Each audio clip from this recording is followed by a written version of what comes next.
Hello friends, இந்த வீடியோவில் வீட்டில் இருக்கக்கூடிய தேங்காய், கோதுமை மாவு, அதுக்கப்புறம் வெல்லம் இந்த மூணு இன்க்ரீடியண்ட் வச்சு ஒரு சூப்பரான ஈவினிங் ஸ்நாக் உங்கள் குழந்தைங்களுக்கு செஞ்சு கொடுங்க.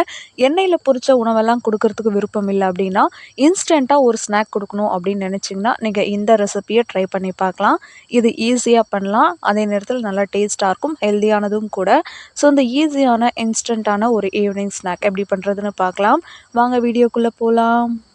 இது பண்ணுறதுக்கு ஒரு பேனில் 1லேருந்து 2 டேபிள் ஸ்பூன் அளவுக்கு நெய் சேர்த்துக்கலாம். உங்களுக்கு நெய் சேர்க்க விருப்பம் இல்லை அப்படின்னா நீங்கள் சன்ஃப்ளவர் ஆயில் கூட யூஸ் பண்ணிக்கலாம்.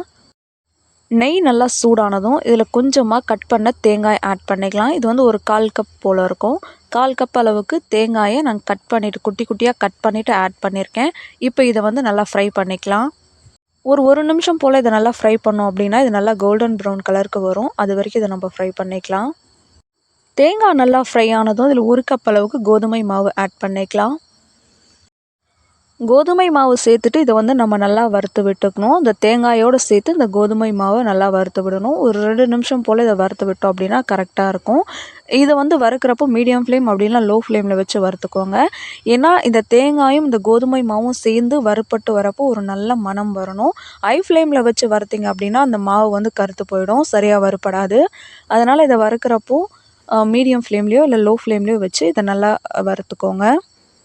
2 நிமிஷத்துக்கு அப்புறம் பாருங்கள், இது வந்து நல்லா வறுப்பட்டு லைட்டாக கலர் சேஞ்ச் ஆகிருக்கு. இதை வறுக்கிறப்போ நம்ம கரெக்டாக வறுத்தோம் அப்படின்னா தான் இது வந்து இந்த ஸ்நாக் வந்து நல்லாயிருக்கும். அப்படின்லாம் லைட்டாக கோதுமை மாவு வாசம் வர மாதிரி இருக்கும்.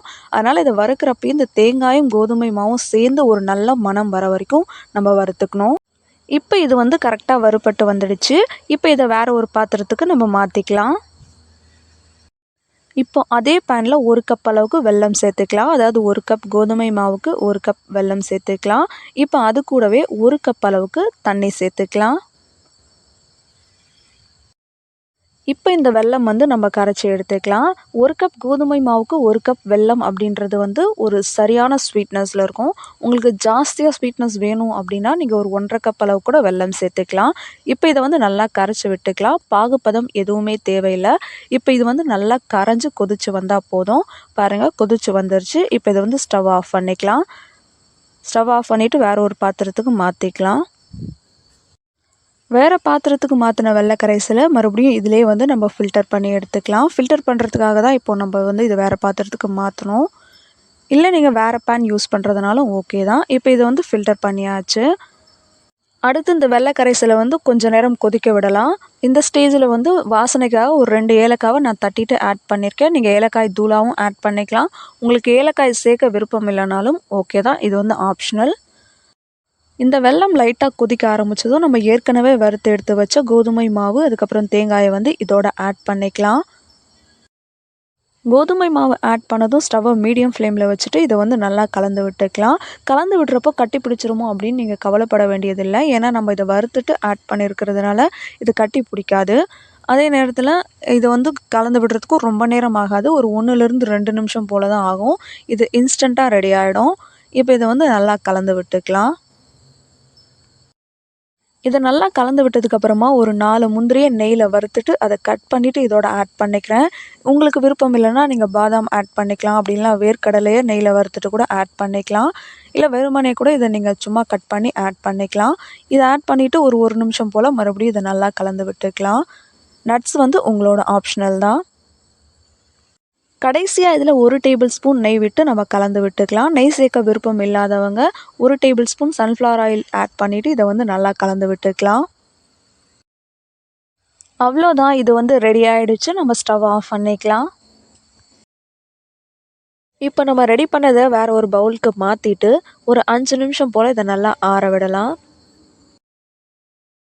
5 நிமிஷத்துக்கு அப்புறம் கையில் லைட்டாக ஆயில் அப்ளை பண்ணிவிட்டு இதிலிருந்து கொஞ்சமாக எடுத்து நம்ம லட்டு மாதிரி பிடிச்சி எடுத்துக்கலாம். இது ஒரு லட்டு மாதிரி பிடிக்கிறதுக்கு ரொம்பவே ஈஸியாக தான் இருக்கும். ஒரு மாதிரி ஹார்டாக இருக்குமோ அப்படின்னலாம் நீங்கள் கவலைப்பட வேண்டிய அவசியம் இல்லை. இதை டக்குன்னு லட்டு மாதிரி நம்ம பிடிச்சி எடுத்துக்கலாம். மீதி இருக்கக்கூடிய எல்லாத்தையுமே நம்ம இதே மாதிரி லட்டு மாதிரியே நம்ம எல்லாத்தையும் மேக் பண்ணி எடுத்துக்கலாம். எல்லாத்தையுமே லட்டுவாக மேக் பண்ணி எடுத்ததுக்கப்புறமா கடைசியாக நான் கொஞ்சமாக துருவன தேங்காய் எடுத்திருக்கேன். அதில் வந்து இது எல்லாத்தையும் நம்ம கோட் பண்ணி எடுத்துக்கலாம். நீங்கள் ஒரு 4-5 நாள் ஸ்டோர் பண்ண போகிறீங்க அப்படின்ற பட்சத்தில் இந்த மேலே தேங்காய் கோட் பண்ண வேண்டாம். இன்ஸ்டண்ட்டாக காலி பண்ணிடுவீங்க அப்படின்ற பட்சத்தில் நீங்கள் இந்த மாதிரி லைட்டாக துருவன தேங்காவை வச்சியோ இல்லை டெசிகேட்டட் கோகோனட் வச்சியோ இந்த மாதிரி கோட் பண்ணி எடுத்துக்கலாம். அவ்வளோதாங்க, நம்ம வீட்டில் இருக்கக்கூடிய பொருட்களை வச்சு நம்ம மேக் பண்ண லட்டு வந்து சூப்பராக ரெடி ஆகிடுச்சு. இது உங்கள் குழந்தைங்களுக்கு ஈவினிங் ஸ்நாக்காக செஞ்சு கொடுங்க, விரும்பி சாப்பிடுவாங்க, ஹெல்த்தியாகவும் இருக்கும். செஞ்சு பார்த்துட்டு ஃபீட்பேக் சொல்லுங்கள். வேறு ஒரு வீடியோவில் பார்க்கலாம். பாய்.